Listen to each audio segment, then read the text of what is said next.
Namaskar. In this episode of Dil Se, we'll talk about what happened after Baisaran. We all know that terrorists, and we are aware of the fact that they came from Pakistan to kill 26 of our innocent people in this country. And the government, the opposition, the whole nation stood together to tell the government, do what you have to do, but we must avenge this to ensure that Pakistan doesn't dare to do something like this again. Well, we did what we did, and we won't get into that because that's not the subject matter of what we're going to discuss today. But I remember on the 25th of April, I had a press conference, and I suggested to the government that we should send an all-party delegation. And I also suggested that we should have a special session of parliament. They have not agreed to the second.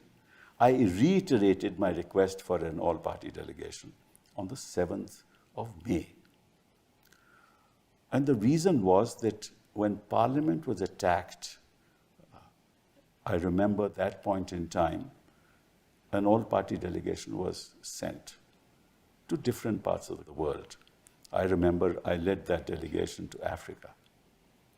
And again, it was a multi-party delegation.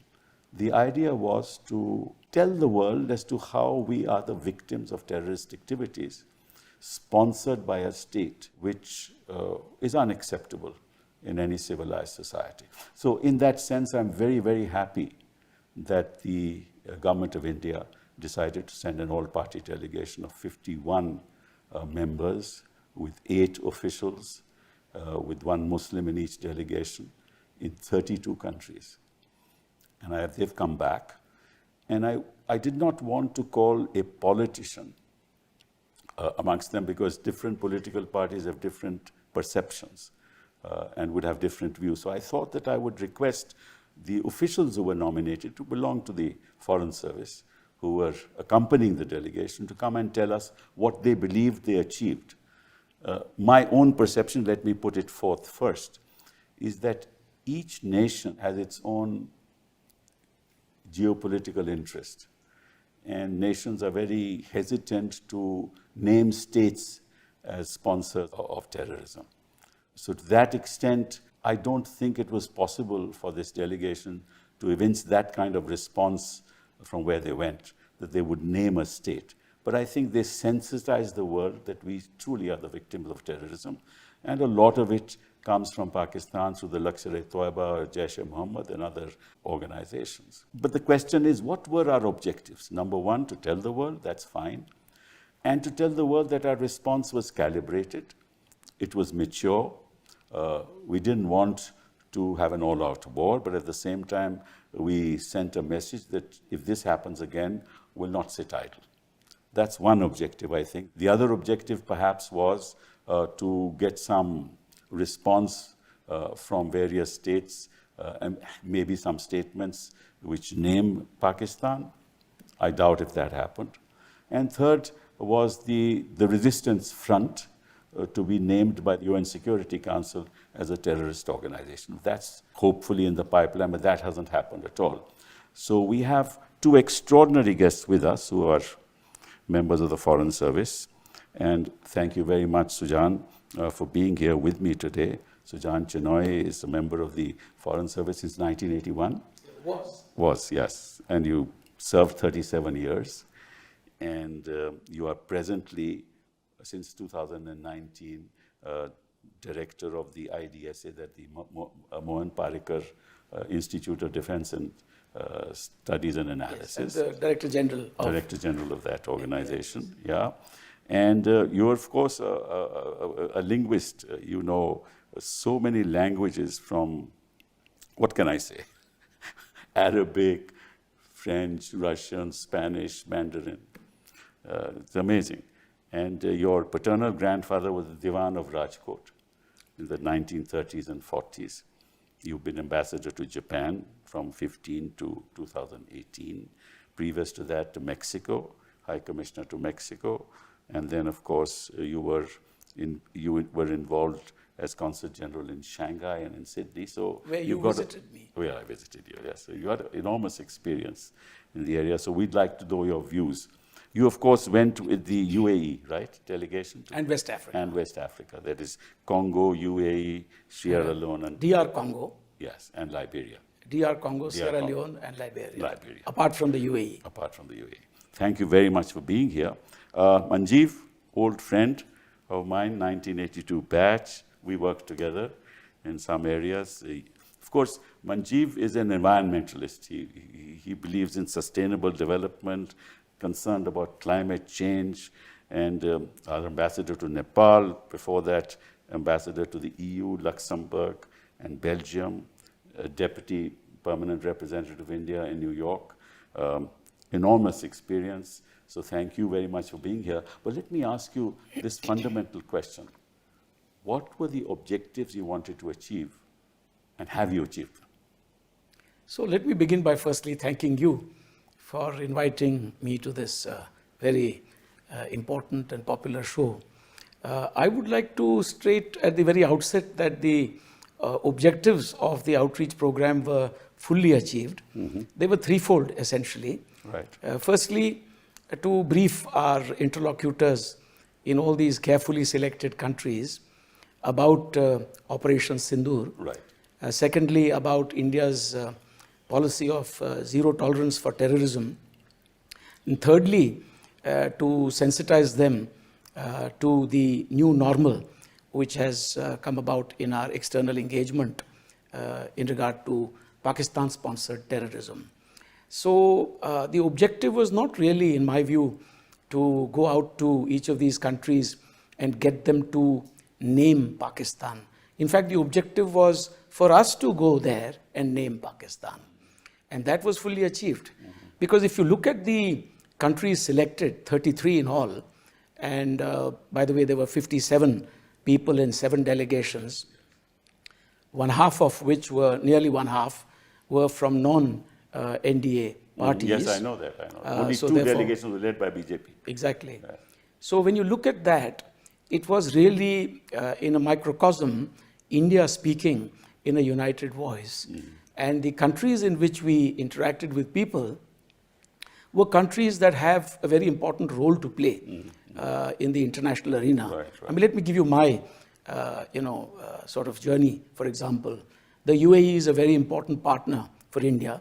And in the UAE, we received not just a very patient understanding and hearing from the local hosts, right. But they were also going out of their way to condemn terrorism, to say that everybody condemns terrorism. That's a given. True. But they also said that they do not agree to the misuse of religion and the kind of bad repute that these terrorists bring to a certain religion. Agrees there also.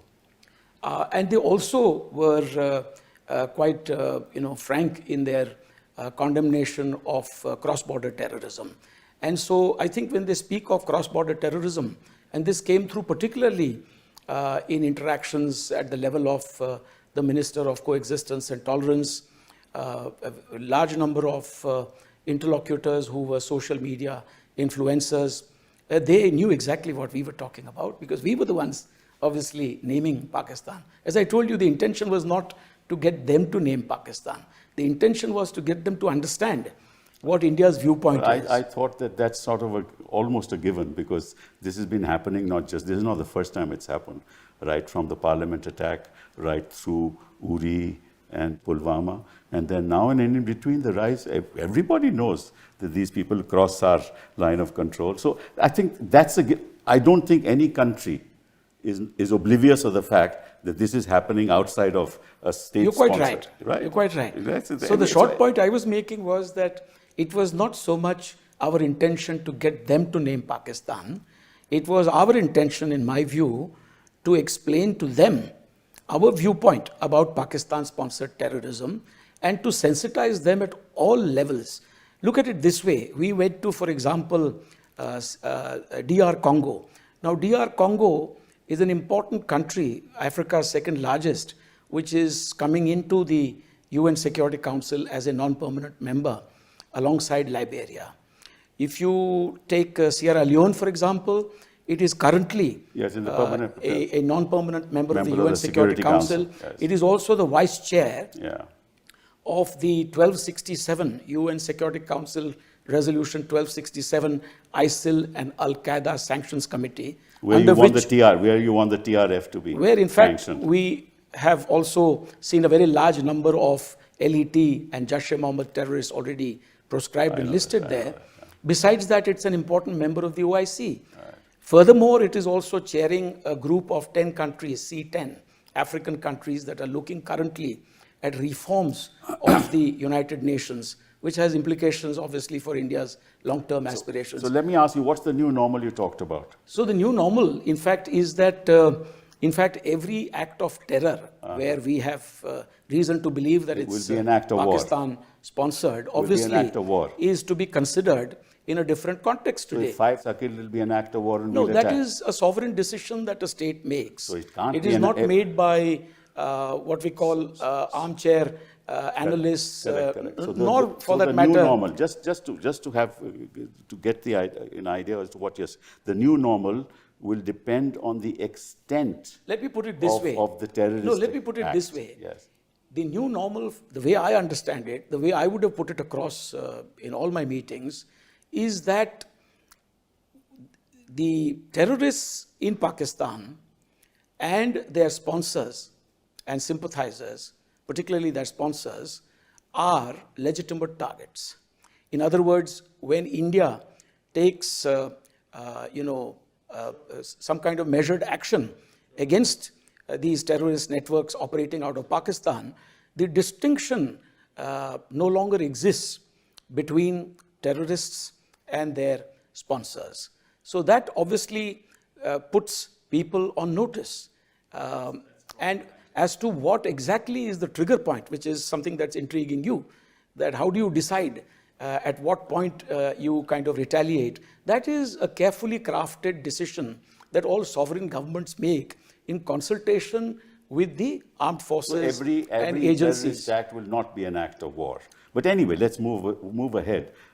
Manjeev, tell me, was this the only objective, namely that to tell the world that this is sponsored by a state and that terrorism is something that we believe we have zero tolerance toward? Is that the only objective? Sir, thank you very much for inviting me. I'm delighted to be once again in a small room with you. If I can tell your viewers that it was about, what is it, sir, about 20 years back in the basement of a hotel in Bali. Correct. Facing off against the world's most powerful You can country. imagine what we did there. And what we went through. This is in climate change negotiations, by the way. Mr. Sibal led our delegation at one of the seminal COPs, which then resulted in so many things happening. So thank you, sir, for inviting me. Let's talk about these delegations. Yeah. I was in a delegation that was led by Kanimoriji, a leader of the DMK. That's right. An obvious leader of the opposition and someone whose stature any country which is following India would know. Absolutely. Sir, the delegation had 5 members of parliament, 1 member from the ruling party and 4 from the opposition, including 1 person who's possibly one of the longest serving parliamentarians from the RJD. Also, I think one of your... You went to Russia, Spain, Greece and Slovenia. Sir, we went to... and Latvia. And Latvia. Sir, now let me just make one point to you as a much more pointed reference of why these choices. Sir, the UN Security Council matters in terms of the international opinion and more than the international opinion in terms of action points in the world. Let's also not forget the fact that we do have, for a variety of reasons, a number of issues in terms of what has happened or not happened at the Security Council vis-a-vis both Pakistan, this Kashmir issue and terrorism. Sure. And we have been in the forefront of the listing of many people who have actually been found in Pakistan. That's and everybody true. knows that. That's true. So these countries were fairly carefully chosen. Each of these, Russia, but obviously permanent member, and it is my considered belief, sir, that the UN Security Council resolution after the Pahalgam attack certainly had a very favorable push and thrust by the Russians. So remember, you have one country which would find it very easy to say, no, let's not do it. It happens all the time. Any answer could be given. And to overcome that, it's not just your friends. You're absolutely right. The others. So there's a very important element there. And then we look at all the other countries. Right. Spain, sir, is a very important member of the European Union. It is, after all, now the fourth largest economy in the European Union. And European countries, whether we like it or not, do coalesce around a European position. Let's leave the UK out. The others coalesce in smaller countries more so, because it helps them have a reason for their answers. Each of these countries is either currently serving on the Security Council or will be serving during the same time that Pakistan is serving. Right. So Pakistan is serving the term 26. 25-26. That's correct. So they're currently on the council, and let me remind you, they'll be the president of the council for the rotating 1 month next month. That's correct. I don't want to say it, but maybe the events have overtaken whatever ideas they have, because the world is faced with far more pressing Absolutely, problems. absolutely. And so whatever they may wish to do to sort of make us feel embarrassed may not be possible now. But they have 18 months. Right. Sir, and so sensitizing these countries, putting Very- across your very narrative was important, very important. But I'll say something else, sir. And I want to thank you for what you said. The idea of leaders from the opposition parties to go forward. After all, sir, what is India when we talk about? Yes. The world's largest country, of course, but for the world's a fantastic market for the world. Yeah. And nothing interests countries than feeding their own self-interest. I didn't know that India is Slovenia's second largest trading partner in Asia. Sir, everybody has a vested interest in those you can do business with. And the second very important thing, all these are democracies. When we went to them and you saw the lineup of members of parliament, the first thing that they all said was, oh wow, there's one person from the ruling party. They're all leaders of parliament and all had been briefed by their embassies. And somebody like Kanimori ji from a big, Yes. major party leading, sir, it resonates with me. No doubt about it. I noticed one thing I used to tell my colleagues in the embassy, the ambassadors. When you and I talk, it seems like, sir, as you do, the great lawyer speaking in front of the Supreme Court. But when members of parliament, especially those who are elected, speak, it resonates with the other guy. And especially in one voice. Absolutely, sir. In one voice, without any rancor. So the big thing, in my opinion, was, sir, our ability to put forward across a national coming together, a national resolve, and that the whole of India is one on the question of terrorism. Who's doing it? We were very clear. And I want to tell you, sir, no one asked us this question. No one raised the question that, have you any proof? Nothing, sir. Everybody knows. That's right, I said in that's the a world. given. That's a given. Right when you said everybody knows. Sir, Everybody, that's a nobody given. is sitting in the So world. that can't be an objective No, because sir. everybody knows. Sir, they all know.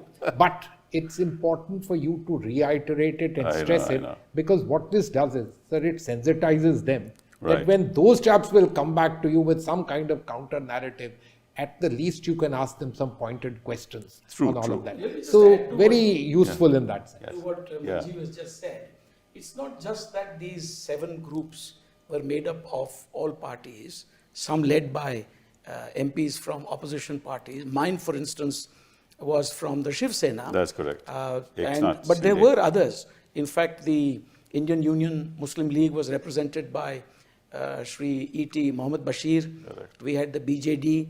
Yes, yes, represented all by, parties were. Samsit Patra. And so there was Mr. Ahluwalia there.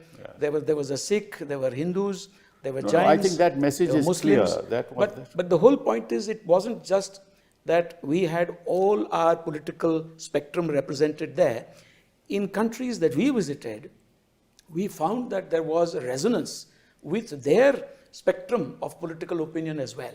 In fact, in countries that we visited in West Africa, the opposition leaders also came out to sit with the ruling party Yes. to echo the same sentiments about wanting to support India to the hilt, including in international So what fora. was the support they were talking about? So may I make this point? It's a relevant point. The way we interact with the international community in the United Nations, both of us have served there in different times, is that you normally go through the delegations.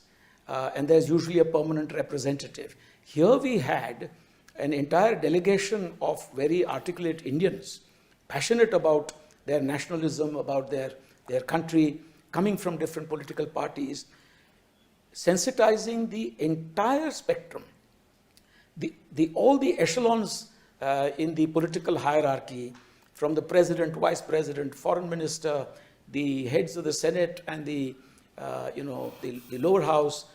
All the MPs were sensitized in one fell swoop. In other words, when there are Pakistani machinations in the future from within the UN Security Council or outside of it, these countries have been sensitized at the level of their media as well, their journalists, their think tanks, their MPs. In other words, Pakistani disinformation, mischief, misrepresentation, propaganda of the type that we saw in abundance during the conflict. If it I will may also have scant effect. If I may say that, that's a diplomat's view. I can tell you that politics overrides everything. Right? With China there, backing Pakistan to the hilt, you don't expect anything to happen in the UN Security Council without China coming on Is board. that new? No, I'm just saying. So you're not going to get the resolution that you want. Because take, for example, Brazil. I mean, was not part of the delegation, but what happened in Brazil? Brazil said you should negotiate. Sir, may I, you should be talking to each other. Sir, Take UAE. UAE also did not take a positive stand on anything. But India has never said no to negotiations. I'm just saying, because except that terror must stop. The problem is, negotiations. politically, there's the Muslim world, which is not going to do, going to say anything about Pakistan. These are these issues. Japan, South Korea, they're more worried about nuclear weapons. Yeah. They're more worried about that than with anything else. So every region, every country has a different perspective to these things. Sir, Sorry, I Manji. completely agree with you that all countries will look at their national interest and their vested interest. Which is why, sir, I mentioned to you that India is a country of interest to almost everybody in the world. That's true. Because of our market size. Right. I told you about the case of Slovenia. Sir, all the Spaniards, we are perhaps one of the largest purchasers of those aircraft from the Spanish. They've never possibly had a deal of the kind. Sir, this is a fact. Sometimes you have to draw people's attention that we are a country of interest to you. But I want to say something to you about terrorism, sir. Sir, everybody would condemn terrorism. That's that's a given. But it was very interesting to hear some of these people, including in smaller countries, use words and expressions which are perhaps even more vociferous and stronger than what we did. First, almost everyone said, we know terrorism. The Spaniards said, we know terrorism domestically, and we know Islamic terrorism. Yes. Some of the smaller countries said, we certainly know it, and one of them used this expression. It's a fantastic expression to put it. The cancer of the modern world. And not at a junior level, sir. At the very top level of the government, which must be eviscerated. That they all have their national interests. Sir, I would also like to leave with you a thought that the idea of these countries and the choice is a little important, not just from an offensive, but also from a defensive point of view. Because as I mentioned, this country is going to be sitting with these people over a period of 18 months. True. We have a number of sets of issues and we have experience of this being blown up. And this allows us at least to have briefed people at a relevant level, which means, and hopefully, because of their bilateral interest with India, that they at least pause to say, we are also informed on the subject. Thank you for what you said. But let's just give it a thought. I really hope that happens, and I hope so too. And hope to pray. Just chip in here. You see, West Africa is not a part of the world which is frequently visited. Correct. By people from India. True. Our focus so far, whether in the context of the Indian Ocean region or the Indo-Pacific, takes us to mostly East Africa. West Africa is of growing importance. We have non-traditional security threats like piracy, for example, shifting to the Gulf of Guinea. And these are countries very rich in natural resources, but there is also a growing specter of terrorism in their part of the world. We've never associated terrorism with West Africa, but the Sahel region today, including countries like Burkina Faso, have shown the highest growth rates in terrorist incidents anywhere in the world. About 58% of terror incidents around the world actually take place on the African continent.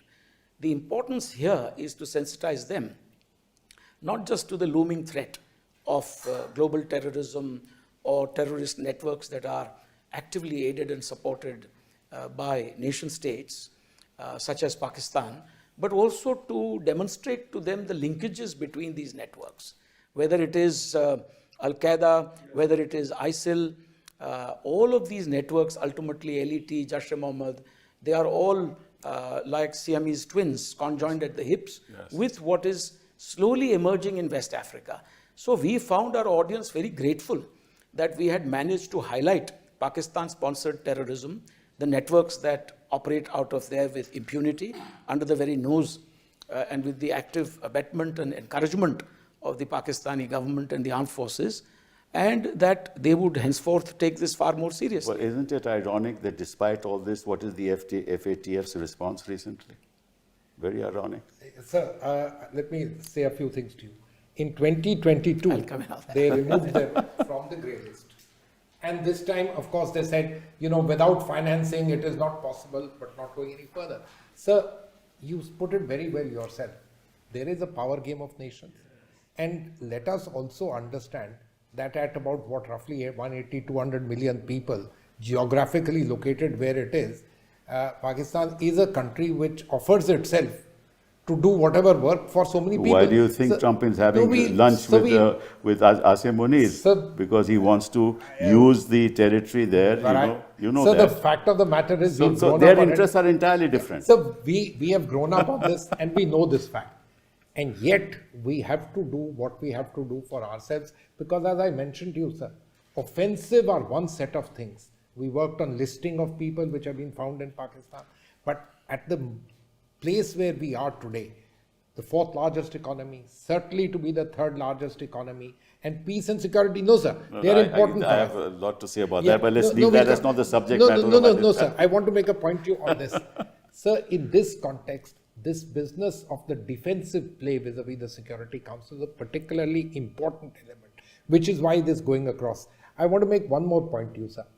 Perhaps not something that was a sought-out objective, but at least the delegation that I went to, and in the Prime Minister's gathering, what I heard from all the other MPs telling the Prime Minister was a much greater interest in the world on stepped up Indian parliamentary interactions with others.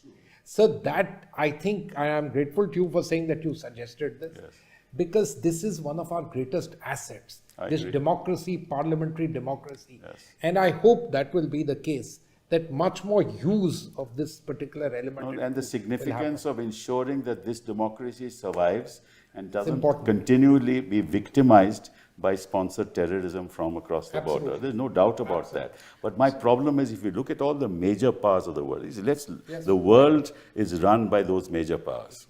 US ambivalent, right? EU ambivalent, France ambivalent, negotiate, Spain ambivalent, Germany on your side. But I'm not sure what you mean by ambivalent. I mean, they say you have a dialogue. They say have a dialogue. See, most of these people are neutral. But there's nothing wrong. Neutral. Nothing wrong with it. Nothing wrong with that. But the problem is that having a dialogue means what? That if they have a problem, resolve it through dialogue. We can have a dialogue about stoppage of terror. But we don't have a dialogue. The problem is, Jan, we are not having a dialogue. And they are saying, please talk to Pakistan. This is a problem. It's a real problem. But could I just mention something about the FATF, because that was brought up. The Financial Action Task Force is an ongoing process. I know that. There isn't a date or a deadline there. By a certain date, we must ensure that Pakistan is back. I know, but so they've been in and out. Hopefully they'll be in the grey list. No, but they've been in and out 5 times. And there is ample opportunity to get them back there in there. There's interest in the United States to use Pakistan. You must understand. Yeah, you know that. So we are very familiar, which is why, let me again make So the big powers I'm saying are talking about dialogue. So let me answer that very question to you, sir. Sir, it's not contradictory. No, sir, it's fairly intuitive and a very nice thing, isn't it, to say that you have a dialogue. And what are we saying? Yes. No dialogue as long as you continue to foment terrorism and support it. So eschew terrorism. Sir, I want to make this point. the country that India is, a country of greater interest vis-a-vis those people, despite their geography and their willingness to make themselves available to others. The kind of economy, the interest that we are doing, allows a certain amount of leverage in them, which means that many countries turn around and at least will not let them have an opportunity to have a go at us. That's something very important. Manjeev, I agree with you. The problem, of course, is that there's also a domestic issue there. When you talk about we'll become the third largest and all, it's very means very little to me. I'll tell you why. That when you look at economies, you look at per capita income, right? And 800 million people in this country are living on the margins, right? It's not easy for them to survive. So our per capita amongst the BRICS countries is the lowest, right? And you're talking about markets. Yes, markets are available provided we negotiate. And Now growth the rate is the Americans highest. the Americans want agriculture to be open. Growth rate is the highest, sir. Right, I agree, meat to be opened. Now this is going to have enormous impact. So market is fine, but negotiation, what you get out of it, that's the main thing. Sir, may I just make a little point to you, sir? The question of what interests the rest of the world and what should interest you in terms of economics are two different subjects. Right. And you are absolutely spot on. You should look at per capita income. But for the world and for many parts of the world, it's your overall size, because the kind of things that are of interest to them, you will be able to afford in larger measure. Which is why, sir, I gave you this little example of Slovenia. I gave you the example of Spain. Sir, countries see in us a country of interest to them. And this is the greatest leverage that we've got. The importance of mounting this exercise was to be able to turn around and tell them that other than market and size, this democracy and speaking in one voice. You're right. So this was the positivity. They have a stake in the survival Absolutely. and in India sort of becoming a power. Absolutely, sir. Because no doubt. It's good for them. With China, they have problems now. Europe has problems. It's good for them. America has problems. This is the only market that's left. So I think we have an opportunity. I hope we realize. So that's a separate subject. Separate subject. And we have an opportunity. In fact, in my understanding, in today's world, if you look at a globe, sir, somehow we are just across the globe from the country that is most important. And perhaps that's why 200 years back we were not rushing there. And Vilayat for us ended in a place called London. Yes. But isn't that a great opportunity? That the rest of the world is kind of busy and you have a geography which is a little piece. No, we are on the rise and they are on the decline. There's no doubt about that. And we should use this opportunity. We should. See, my own thinking was that as far as your objective, which was number one objective, justify Operation Sindoor, I think you were able to do it. There's no issue on that, right? No doubt. The problem and the second objective was expose Pakistan's role. Which was also done in full measure. No, I think they know about it. Everybody knows. About it. And it was reinforced with that's right. Everybody knows about it. Your third objective was secure international action, right? That has not yet come, right? Hopefully, in it times comes through to come, sensitizing. I agree. I mean, it's a step towards It's a step towards. But by and large, the Western media didn't cover us very much. You see, let's be clear on the it's not facts. very important in my view that we go only by what the Western media said, because in each of the countries that we visited, we got very good coverage in the local media, in the local language. Even Russia got good coverage. In Arabic, in English, in French. I'm aware of it. I'm talking about Europe. I'm talking about the US. I'm talking about other major parts of the world. China we were not dealing with in any case, right? Japan and South Korea were more worried about nuclear weapons, less about this. So overall, yes, we sensitized them. Overall, I think we we told them we stand together, all political parties, that we are a live democracy, and that we have a market, and ultimately you'll have to negotiate with us. And if you're going to negotiate with us, you must understand our sensitivities. I think to that extent, we have succeeded. I think it has come through as a feather in the cap for every political party whose representatives were there in these groups, because they spoke in one voice, they spoke for the nation, they were not specious in their arguments, they were passionate, they spoke with conviction, they had facts, and it was astonishing to see how all political parties could come together on national security issues. No, I think when political parties send their representatives, that was a given. Yeah. That they will speak in one voice. I mean, my experience- we I will think- never. So I think I remember very encouraging when in I my was view. in Bali and we spoke. All of us So spoke. my experience of honorable members of parliament from India, having dealt with them over a 40-year period, yes. has been that they are the best voices for India taken together because of what The they representatives of the Correct, people. correct. and I don't think, but what an impression it makes. Sir, I'll give you one example. In Russia, the number 2 of the Russian Federation, that is the upper house there, is somebody, as is normal in that country, with tremendous amount of diplomatic experience.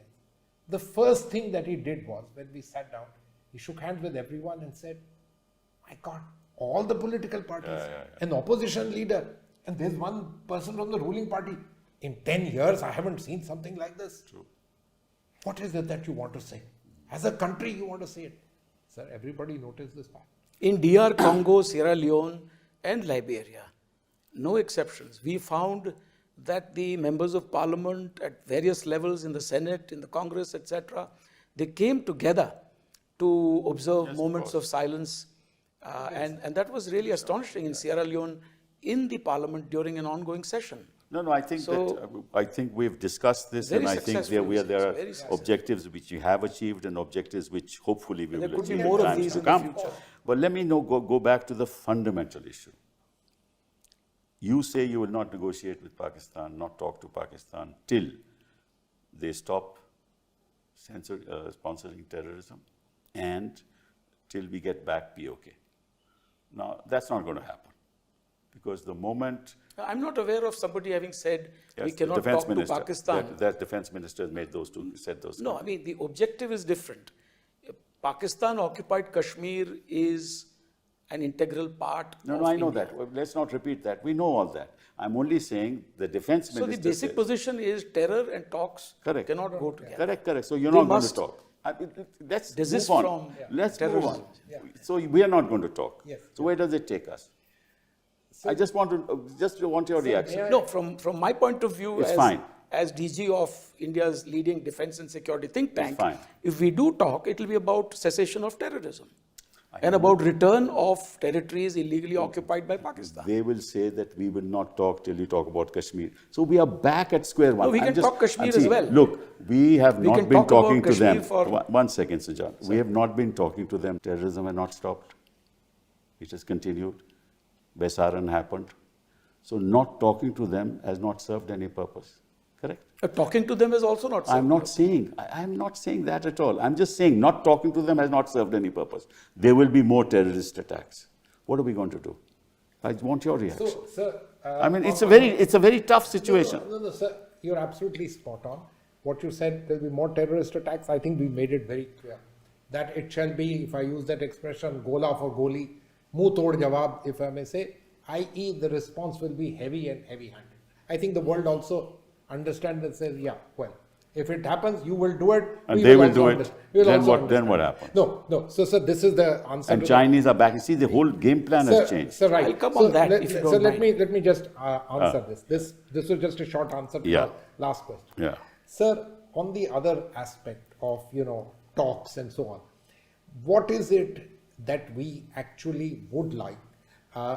I'm not talking about big picture answers to everything and peace and security. So they are a country that will remain in competition with us in various ways. It's our geography, the way we They do are it. not in competition. sir. We are too big a country to be sir, competing exactly. with Sir, no, sir. Let me We are make not this clear. competing with No, Pakistan. No, we are not competing with them. They believe. No, sir. It's their problem. See, yes. Yeah, you're right, What happens is They want to hyphenate. in that process, they keep on doing several things that makes us having to expend a certain amount of capital in having to deal with them, including on de-hyphenization. That we are going way far ahead. What a good idea. So did we not want de-hyphenation right from the very beginning? But there are a number of issues to all of this. So I just want to point out to you, sir. Sir, my understanding is that if there is a strong global gaze on Pakistan, and this may not happen for a variety of reasons, to make them realize that the cost of fomenting terror is something that is even difficult for them domestically this army rule and so on and something. And there is a degree of dismantling of all of this. I have little doubt in my mind that politically India would also like to try and see what can we do, because both countries, and I believe they too, but more than this, us, would like to try and focus more of our energies on doing the other thing, climbing the global high table, which means better economy, better people, per capita income rises, all of those. So that's what is making us a country of interest in the world, isn't it? True. That's what is making Would I come in on your reference to China backing Pakistan? Now, some people think that that's a new phenomenon. We are all aware that right from the very beginning, in fact, the late 1950s, China and Pakistan have always backed one another. In fact, in 1965, during the war between India and Pakistan, China had stood with Pakistan, supplied military hardware and equipment of that time, whatever it was that was available with the Chinese. Things like the Al-Khalid tank was manufactured in Pakistan. Pakistan started manufacturing aircraft that had been obtained from China, like the J-7, later the JF-17 Thunder. They have been given M11 missiles in the past between 1990 and 1992 by the Chinese. And so it's not something new that we see today. Pakistan and China have always been in it together. Right. And therefore, I personally refute any suggestions that recently, for whatever reason, to do with the geopolitical situation, somehow China and Pakistan have come together, that their solidarity has increased. There may be a higher level of desperation in Pakistan because they've also felt, kind of abandoned by the West in the aftermath of the, pullout from Afghanistan and things like that, after the Taliban particularly were routed the first time around. So the issue here is that we have always dealt with China and Pakistan acting in tandem whenever we have dealt with Pakistan. And yet at the same time, think the situation hasn't changed? Yet at the same time, if I may, complement this with a little addition there, the Chinese, while giving them whatever they have in terms of, defense equipment and maybe, intelligence sharing and fulsome support, moral statements, etc., they have themselves kept out of the fray. They kept out of the fray in 1965. They kept out of the fray in 1971, despite suggestions to the contrary by the Americans. And they have kept out of the fray during Kargil. They have kept out of the fray this time. This does not erode from the fact that they have always been supporting Pakistan. So that's not new. Sujan, can I, sir, since this is a conversation and not you versus us kind of thing. Sujan, your points are absolutely well taken and understood, but their abilities to be able to help them now are qualitatively different what I was going from what to say. it was. Fair enough. Don't forget, in 1965, they were not even sitting in the They are Security global Council. leaders in technology. Sir, they were not sitting in the No, but Security Council in the 65. kind of technology they have, their satellite coverage is much better than any Sir, in the and in world. 1965 They can see. This is the problem today. The nature of war has changed, and the Chinese are very powerful. Sir, may I say and it's something not else, easy sir? to win a war. Sir, may Therefore, I to say- say we will strike again, you may land up not winning It's the war. not Sir, easy may I for say something anyone else, to win sir? a war. Sir, let me say something else. Russia has not been able to win a war. No. Sujan, let me say Perhaps something Israel else. will not. No, let me say Let's something see. else. Sir, their de jure situation has changed. Yes. In 1965, they were not sitting in the Security Council. Taiwan was sitting there. Correct, exactly. In 71, they were not sitting there. Correct. Sir, this is a very major thing as far as we are concerned. Correct. A country which wants to be part of the global setup, not one of disruption and so on Exactly. and so forth. And today they are vassal states. They are the Chinese And vassal states. Pakistani I agree with you. So there Pakistan's a are vassal state. issues on all of this, so we understand. But again, I take you back to the same thing. Sir, for all that we talk about Chinese hegemony, India coming in the way, we all know all those. Those are given. What should we do, sir? If we were in South America or they were in Africa, maybe life would be very different, but it isn't. We have to live with the scenario. And in my understanding, the more we develop or become bigger and so on, the Chinese would also have a vested interest in us vis-a-vis them, and let's hope so. Manjeev, just as we showed a togetherness outside the boundaries of this nation, we must show togetherness within the boundaries of We this. must, of course, very. And that's fundamental. That goes without saying. And unless you are together here, you're not going to reach the pinnacles of power. Sir, all foreign policy is also a reflection of the domestic scene Exactly. and the other way around. Exactly. And so, a country, why is Mr. Donald Trump? And this despite whatever we have say, become, so it's become a transactional world Yeah. today. So- Nobody's bothered about A, B, or C. And so who you are matters. Sir, I again take you back to what I said. The main reason why, let me say, these countries in Europe, so we're not talking about smaller countries, and European countries, even smaller countries, have a $30,000 per capita income. They've suddenly over 20 years started feeling very empowered. All of them. What is the reason that they want to have conversations with you, talk with you, even if in the end they say, we can't come the Because full of mile Donald Trump. Because you are a very useful country. Because of Donald Trump. No, sir, that's the European side. I'm talking about the Europe, I'm no, talking about absolutely, sir. But you are important as the other entity. No doubt about it. That's Oh, by the way, you But we mentioned, should take advantage of We that. should. That's the problem. At the Without moment, any we are doubt. not. We There is our foreign investment is going out. And FDI is going out of this country. Yeah, Our yeah. net FDI, I know that. you know that. So, you must develop Sir, that. and these FTAs, etc., are extremely important to Yes. do them. I'll be very honest with you. It's been 5 years not in the government, but my fundamental belief is that all of them have a intangible sets of benefits for India. I know that when you total the figures, you might find there's a problem X, Y, or Z, because we are at that cusp where finance and technology can, change us hugely. After which we will see the Chinese or anyone. Well, else. we hope to stand together outside. Absolutely. We hope We to stand must. together here. Together. And unless all governments, whichever are in power, realize that unless we are together, we can't move forward. Yeah, absolutely. Thank you very much for giving a wonderful perspective of what happened outside in your delegations. And I hope that in times to come, India will lead the world and be at the global Thank you, sir. table. Thank you very Thank you. Thank you. Thank you, sir.